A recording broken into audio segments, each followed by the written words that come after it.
A couple of months ago, I left Tbilisi after living there for 3 years. And you might be asking, why did I leave Tbilisi? Well, I'll give you a whole review from start to finish, before the war and still continuing the war, of how Tbilisi is, what I love about Tbilisi, and what I don't like about Tbilisi, and why I ended up moving from Tbilisi. Tbilisi is one of my favorite places in the world, and I don't say that lightly. It has some of the most beautiful architecture, and Tbilisi, the city itself, is just so incredible. It's a mix of modern and old buildings, really fascinating history as well as culture. If you come from a tier A passport country, so we're talking, anything Western, European Union, Australia, United States, Canada, etc., you can stay for 305 days a year. And once that 365 days a year has ended, what you do is you just pay for a private driver to bring you to the border of Armenia. You cross the border, have a cigarette, do whatever, and then come straight back. You get stamped in another 365 days, just like that. And it only costs you $50. So it's a very simple country in terms of visas. That's never an issue. The country also has very low bureaucracy.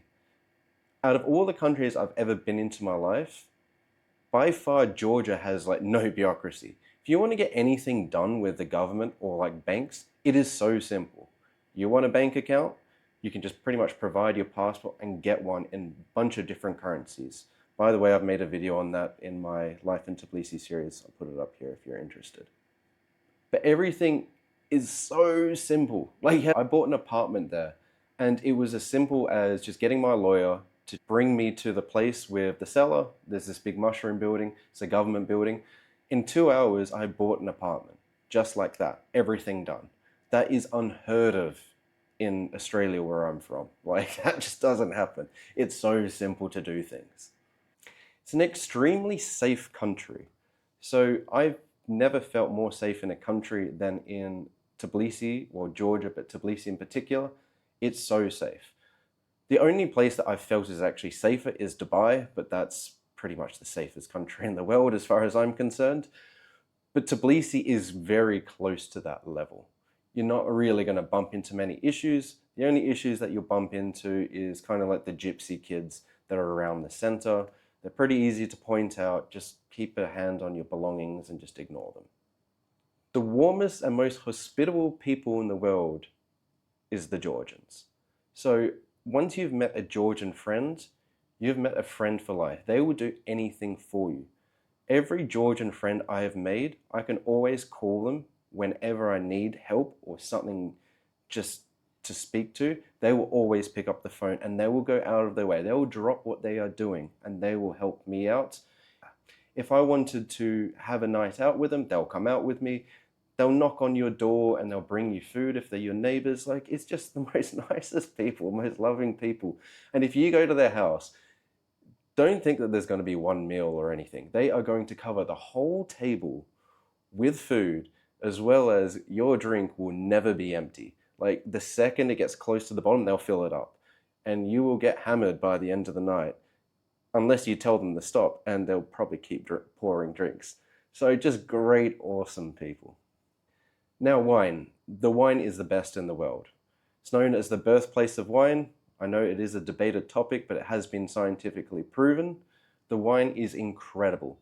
It's not like Australian or French wine, where you drink it and there's a lot of things going on in your brain. It's the opposite. It's very simple, but it just tastes so good. They're mainly known for red wine, not white wine. The white wine's a bit average, I'm going to say, but the red wine is just incredible. Best wine. I miss it so much. Talking about more drinks, is the best mineral water in the world. I don't care what you say, San Pellegrino or wherever. In Montenegro, they kept saying they had the best mineral water. No one has the best mineral water in the world except for Georgia. Until you've tried Georgian mineral water, you have not tried mineral water. It is in a league of its own. Borjomi, which is the most famous one, which isn't my favorite to be fair, is the best hangover cure. It is so salty, it is so tasty, it will cure any illness. It's just great stuff, and I miss that as well. Tbilisi is one of the most convenient places I have ever lived. If you want anything delivered, you can get it delivered straight on the app. The app is called Wolt. So you've got Grab here, let's say in Vietnam. Grab is terrible in comparison to Wolt. It's not even on the same league. You can pay on Wolt. I think the fee is like 100 lari, so that's about $40 a year, and get free deliveries for whenever you want. And it's just incredible. They'll come up to your apartment, do everything for you. You can get groceries, you can get flowers, anything you can think of, they will deliver, including alcohol. I've had cameras delivered to me, everything delivered. It is just so convenient. Everything stays open very late in Tbilisi. This is restaurants, supermarkets, everything. It will be open late into the night, so you don't have to worry about that. However, if you're an early morning riser, you're not going to like Tbilisi because nothing's open before 10. 10's even pushing it. 11 a.m., they should be open, depending on if they've woken up on time. So that is great for me because I'm a night owl. So it's awesome. If you're an early morning person, that is a big con. So this one is for the guys there, because I actually do get quite a lot of questions on it, is dating. Dating is rather simple in Georgia, from my experience. Now, I don't know where you're coming from, your age, your nationality. There is racism in Georgia, just be aware of that. But if you're coming from, let's just say, America, Britain, Australia, these are the top demographics that watch my channel, you're going to be treated like royalty. You're extremely exotic to the girls. The girls will love you. Now, don't shoot the messenger here, but Georgian girls, from my experience, or the Georgian girls I've talked to, they're not particularly fond of Georgian men. They try to avoid them as much as they can, so it doesn't really matter where you're from, they're going to give you much more of a chance. There is typically a language barrier.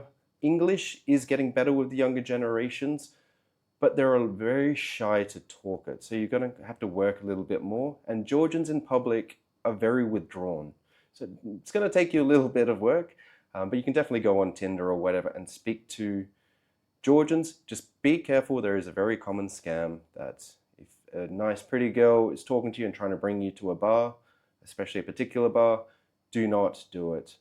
If you avoid that, you should be fine. If you want to meet girls, you shouldn't have too much of an issue there.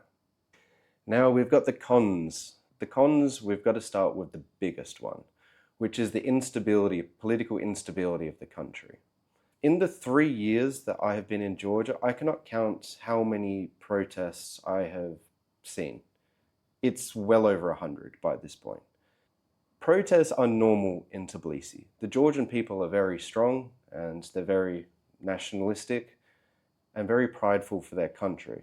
I'm not here to give huge history lessons of why there is a lot of back and forth between Russia and Georgia, but what I can tell you is when protests happen, they always happen in the same spot. And it typically won't interrupt your day unless you're a tourist there and you're going down the main road, which is where it is. Otherwise, it won't bother you at all. They'll protest and sometimes there'll be a little bit of back and forth and the police will get a bit angry. But in general, it's fine, but it is rather annoying because you just don't know where the country is going to. But that is just life in Georgia. Now, prices. So before the war, the prices were very cheap. And I understand it was after the pandemic. It was still pandemic, but it was kind of at the end of it. So prices were cheaper. But once the war happened, if you're unaware, Georgia is on the border of Russia. All the Russians fled over and the prices just skyrocketed for everything, right? Apartments doubled, tripled pretty much overnight. The market, it was just suddenly became Russia. It was insane. I can't explain to you how crazy it was. If I went to a restaurant, they will give me a waiver in Russian, English, and Georgian saying I have to sign it, basically saying that I don't agree with Putin, and if I do, that you can't come in. So there's all this crazy stuff going on. I had taxi drivers slamming on the brakes when I started speaking English, asking me if I was Russian, threatening to kick me out, and me saying, no, ara, Australia, which means no, I'm Australian, right? So this is what was going on. But the prices, all the Russians have left now. There are still Russians, but they've all moved on. They've moved on to places like here in Natrang, the Montenegro. They've all moved on because they weren't treated very well in Georgia. But besides the rentals, which have now gone down in price, everything else in terms of like restaurant prices, everything has remained high. So the value that you were getting before is long gone. And there are just better options now. Now, the biggest one for me personally, which drives me insane.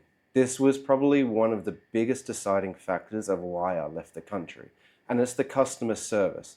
Now, you might be asking, Marcus, what's so bad about bad customer service? No. I mean, customer service. If you've never been to Georgia, you've never experienced bad customer service. I cannot tell you how many bad experiences I've had of customer service. I have literally had to wake people up when I'm grocery shopping just to get them to scan my goods and them to look at me like you're getting me to do my job and fall asleep again, and then me having to pick them up and try to scan it myself. Like, just there's no such thing as customer service. I could give you like 100 different things, but I would be here for literally 10 hours trying to explain to you how bad the customer service is and all the stories I have, and you probably wouldn't believe it because they're just so outlandish, right? That's just part of life here. When I'm going out for a good night out and I'm spending my hard-earned money like yourself, the last thing you want is really bad customer service and to feel like your business is not wanted. But that is a common thing there. Is there good customer service in the country? Yes, you can find those places. But over the years, the customer service, instead of getting better, is just getting worse. And this one is personal for me, but if you are a Westerner, you're going to experience it.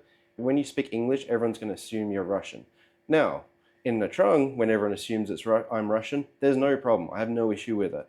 In Georgia, people treat you very differently if you're Russian than they would here. So it's a big negative. People just look at you different and they're just wondering. It's not a very comfortable feeling, and I understand why the Russians left, and I don't blame them at all. Trying to get things done is a huge pain in the ass in that country.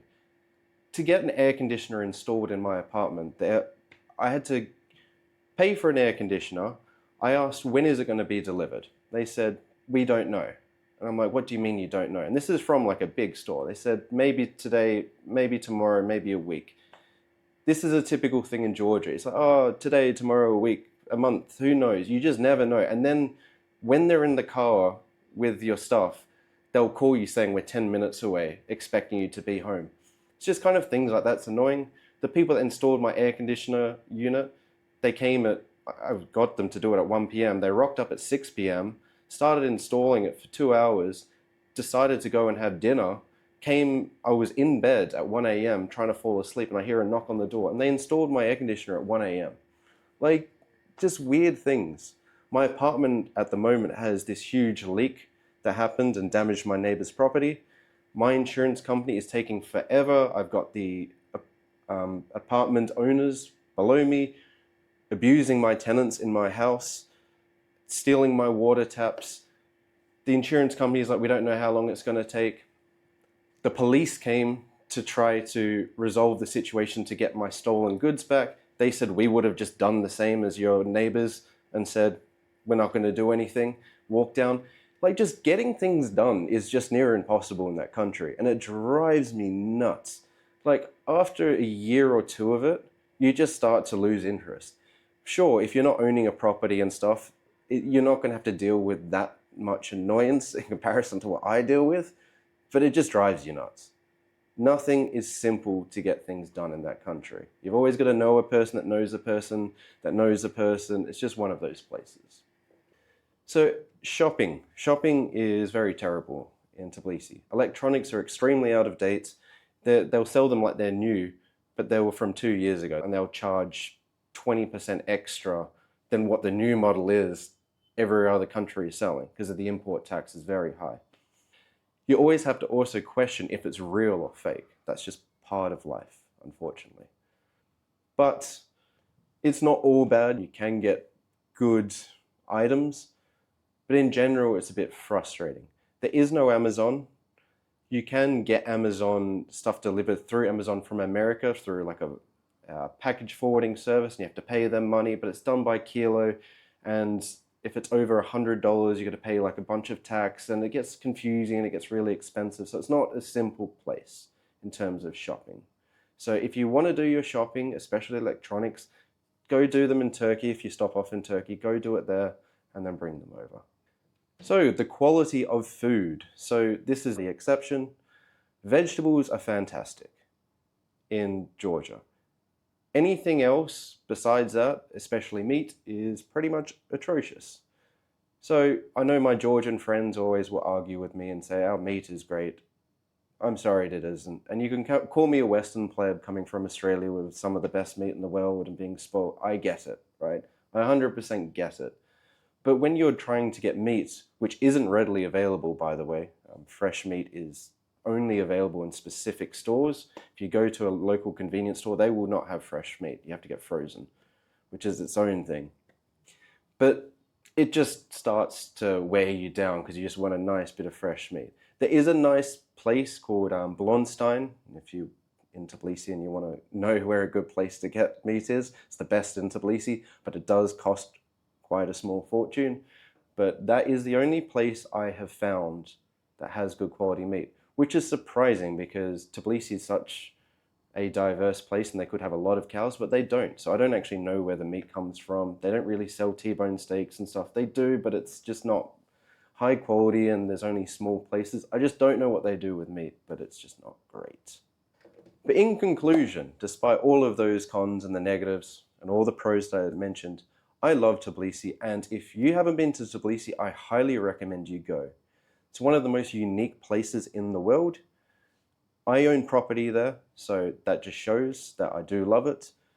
You should definitely go, especially if you want to set up a business and like lower your taxes. There is essentially no tax in that country. If it's foreign sourced income, not a tax advisor, go do your own thing on that.